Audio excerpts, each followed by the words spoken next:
নমস্কার, প্রচেষ্টা আপনাদের সকলকে স্বাগত জানাই। আমি রাহুল। আশা করি সকলে ভালো আছেন এবং শীতের আমেজ পড়ে গেছে। এবং শীতের আমেজেই কিন্তু সম্প্রীতি পরিচালিত 19তম ডোমজুর বইমেলার শুভ উদ্বোধন হয়ে গেল এবং উদ্বোধনের দিনকে প্রধান অতিথি হিসেবে উপস্থিত ছিলেন মাননীয় শ্রী বিনয়ক বন্দ্যোপাধ্যায় সাহিত্যিক। উনি এই ডোমজুর বইমেলাকে নিয়ে কি বললেন, ডোমজুর বাসীকে নিয়ে কি বললেন, সমস্তটাই শুনে দেখব ওনার মুখ থেকে। নমস্কার, শুভ অপরাহ্ন। ডোমজুর বইমেলায় আমি আগেও এসেছি, এসে ভালো লেগেছে এবং এবার এসে আরো ভালো লাগলো। তার কারণগুলো কি খুব সংক্ষেপে বলছি। তার আগে ডোমজুর এই বইমেলার যিনি প্রাণপুরুষ শ্রী বাপি ঠাকুর চক্রবর্তী, তাকে আমার শ্রদ্ধা ও শুভেচ্ছা জানাই। মঞ্চে উপস্থিত শ্রী সমীর বসু চৌধুরী, সভাপতি সম্পাদক, যার আহ্বানে এখানে আসা আমার কবি অগ্রজ এবং বাংলা কবিতার একজন অবশ্যমান্য সংগঠক, সবাইকে নিয়ে যিনি পথ চলতে পারেন, আলোর দিশা দেখাতে পারেন, সেই সাতকর্ণী ঘোষ, আমার সতীর্থ সাহিত্যিক উল্লাস মল্লিক, আমার অগ্রজ সাহিত্যিক যিনি উদ্বোধক ছিলেন শ্রী প্রচেত গুপ্ত, এখানে আর যারা সম্মাননীয় অতিথি আছেন শ্রী অমিতাভ বন্দ্যোপাধ্যায়, শ্রী শ্যামসুন্দর দত্ত, শ্রী পার্থসারথী পণ্ডিত, মাননীয় শ্রী অনুপ কুমার মতিলাল, এবং যার সাথে সাহিত্যের সূত্রে দীর্ঘদিনের আমার যোগাযোগ, যিনি আমাকে সবসময় অনুপ্রেরণা জুগিয়েছেন, ডক্টর মানবী বন্দ্যোপাধ্যায়, আমাদের সময়ের খুব দৃঢ়চেতা এবং একজন ব্যতিক্রমী ব্যক্তিত্ব। এবং অধুনা এসে পৌঁছলেন যে অনুজ আমার, বাংলা নিয়ে বাঙালি নিয়ে যার বিপুল চিন্তার কথা আমরা শুনলাম, সেই পার্থসারথী মুখার্জি এবং সঞ্চালিকা ঝুমা চট্টোপাধ্যায়, যার সঞ্চালনার সঙ্গে আমি পূর্বেও পরিচিত। তো এবং আপনারা যারা সামনে আছেন, আজকে একটা বিকেলবেলা আপনারা যারা বইয়ের জন্য দিয়েছেন। তো একটু আগে বলছিলাম ডোমজুরে এসে খুব ভালো লেগেছে। আমরা তো বাংলার অনেক বইমেলায় যাই, কাকদ্বীপ থেকে কুচবিহার সব জায়গাতেই যাওয়া হয়েছে সৌভাগ্যক্রমে, ওই 2-4 লাইন লেখার সুবাদে। মাননীয় বিধায়ক বলছিলেন যে এক রাত্রি 3টে অবধি জেগে তিনি উপন্যাস শেষ করেন। এখন আমরা 3টে অবধি জেগে ওটিটি সিরিজের সিনেমা দেখি, হয়তো অনেক লেখকও দেখেন, পাঠকও দেখেন, কিন্তু আমরা বই পড়ি না। অতএব আমাদের কল্পনা শক্তি কোথায় যাচ্ছে আমরা জানি না, ছেলেমেয়েরা কি শিখছে জানি না। কিন্তু ডোমজুর বইমেলা তার মধ্যে আমার কাছে স্পেশাল। তার কারণ আমি ডোমজুরের এই মেলায় বাংলার বাইরেও উপস্থিত থেকেছি। কথাটা আমি চাকরির সূত্রে একসময় বম্বেতে ছিলাম কিছুদিন, তারপরে আমার বেশ কয়েকবার বম্বেতে যাওয়া হয়েছে। তো আমি অবাক হয়ে গেছি, বম্বের এক জায়গায় আমি দেওয়ালে লেখা দেখছি এখানে ডোমজুরের বিখ্যাত সিঙ্গারা পাওয়া যায়। ডোমজুরের সিঙ্গারা যাই তো খেয়ে দেখি, এবং পরিষ্কার বাংলায় লেখা। তারপরে একটা জায়গায় লেখা এখানে ডোমজুরের বোধহয় শাখার কাজ খুব ভালো হয়, এখানে ডোমজুরের শাখা পলা পাওয়া যায়। বম্বেতে একটা বিস্তীর্ণ জায়গা জুড়ে জাভেরি বাজার যেটাকে বলে, সেইখানে প্রায় 20,000 ডোমজুরের মানুষ তারা কাজ করছেন এবং তারা প্রত্যেকে শিল্পী। ডোমজুর একটা জনপদ, কিন্তু এত বড় জনপদ নয় যেখান থেকে 15,000-20,000 মানুষ, তার মানে ঘরে ঘরে। এবং যারা ওখানে ছিলেন সেই মানুষগুলো, তারা ভারতবর্ষে বোম্বে, গুজরাট, আহমেদাবাদ, সুরাট, সোনা, হীরের যত অলংকার, তার যদি শিল্পী হয় 10 জন শিল্পীর মধ্যে 8 জন ডোমজুরে। এটা একটা অদ্ভুত ব্যাপার। তো ডোমজুরের নাম আমি ওই জন্য বললাম যে অন্য অনেক বইমেলায় যাই, কিন্তু ডোমজুর কিন্তু বাংলার বাইরেও আছে। এবং ওই ডোমজুরের অলংকার শিল্পীরা আমাকে ডেকে নিয়ে গিয়েছিলেন, ডেকে নিয়ে গিয়ে সম্বর্ধনা দিলেন, আমার কবিতা পড়লেন এবং কথা বললেন, এবং আমি তাদের মধ্যে অনেকটা সময় খুব আনন্দে কাটালাম। এবং তারপর তাদের অবশ্য আমি সামান্য একটু বিড়ম্বনাতেও ফেলেছিলাম, যদিও তারা খুব আনন্দের সঙ্গে সেটা গ্রহণ করলেন। আমি বললাম, দেখুন আমরাও শিল্পী, আপনারাও শিল্পী। তো আমরা যে বইটই লিখি সেগুলো টেবিলে থাকে, আর আপনারা যে শিল্প করেন সেগুলো মানুষের কানে, গলায়, হাতে থাকে। তো এই যে শিল্প, তো আপনাদের শিল্প, আমি আমার শিল্প আপনাদের দিই, আপনি আপনার শিল্প আমাদের দিন। তো যাই হোক, এই মজার বাইরেও এই জায়গাটা কিন্তু শিল্প মনস্ক মানুষের জায়গা। নইলে একটা ছোট্ট জনপদ থেকে 10,000-15,000 লোক বম্বে, সুরাট, আহমেদাবাদ কাঁপাতে পারে না।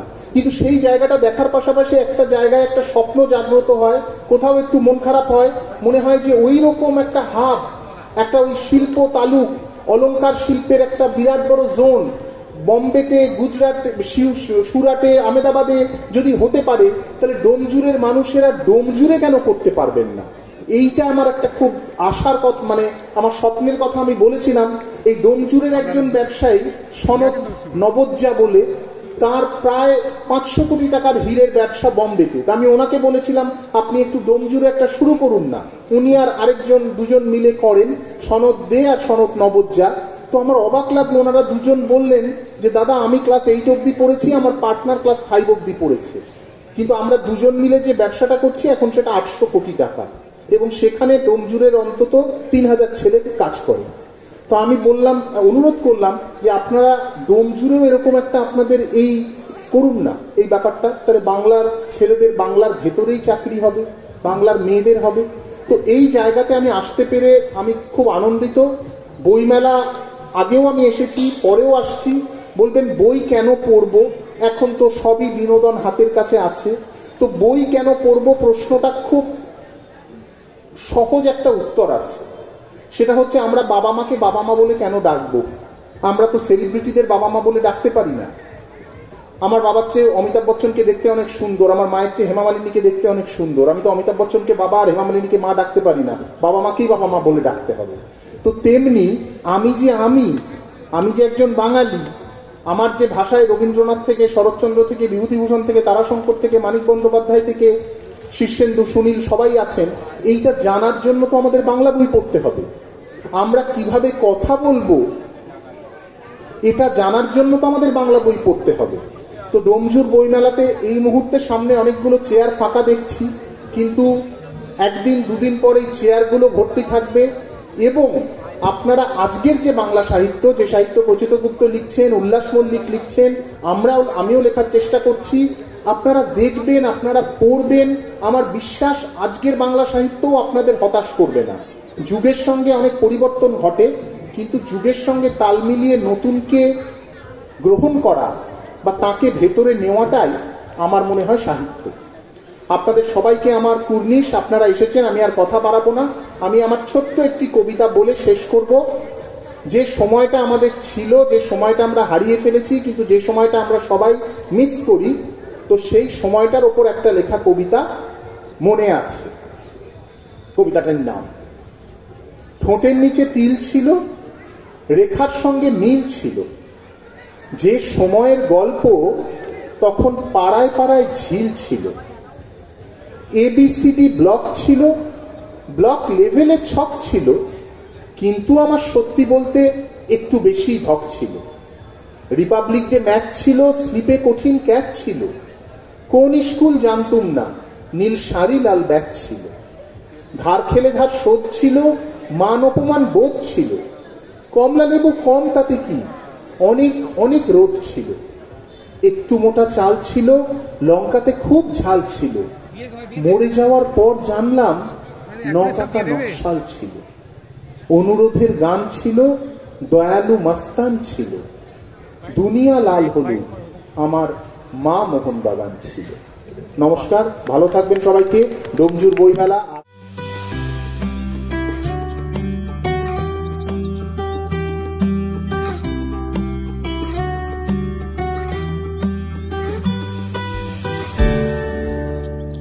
যা, আমরা তো জুস আনতেই ভুলে গেছি। যা কিছুই প্রয়োজন পেয়ে যাবেন যখন তখন। ভেজ মুভে অর্ডার করলেই পাচ্ছেন ক্যাশ অন ডেলিভারি মাত্র 2 ঘন্টায়। আর 500 টাকার বেশি বাজার করলেই থাকছে ডেলিভারি একদম ফ্রি। ভেজ মুভ, কারণ প্রতিটি মুহূর্তই মূল্যবান। আপনার বাড়িকে সুন্দর করে সাজিয়ে তুলতে আজই চলে আসুন আদি দোকান সুশান্ত ফার্নিচারে। এখানে পেয়ে যাবেন কাঠের এবং স্টিলের বিভিন্ন আধুনিক ডিজাইনের আসবাবপত্র, যেমন আলমারি, ডাইনিং টেবিল, চেয়ার, খাট এবং সোফা। শুধু তাই নয়, নিজের অফিসকে আরও সুন্দর করে সাজিয়ে তুলতে পারেন আমাদের দোকানের আধুনিক মানের অফিস ফার্নিচার দিয়ে। আপনার স্বপ্নের বাড়ি বা অফিসের ইন্টেরিয়ার ডিজাইনের জন্য যোগাযোগ করতে পারেন আদি দোকান সুশান্ত ফার্নিচারের সুশান্তখানার সাথে। আমাদের ঠিকানা আন্দুল মৌরি রথতলা, লক্ষ্মীকমল হাসপাতালের একদম বিপরীতে। যোগাযোগ নম্বর 03326691086 অথবা 9330221790। এছাড়াও আমাদের ডেলিভারির সুব্যবস্থা আছে সম্পূর্ণ ভারতবর্ষ জুড়ে। অবশ্যই দোকানের অরিজিনাল লোগো দেখে তবেই আপনার প্রিয় আসবাবপত্র কিনবেন। তাহলে আর দেরি কিসের? আজই চলে আসুন আদি দোকান সুশান্ত ফার্নিচারে।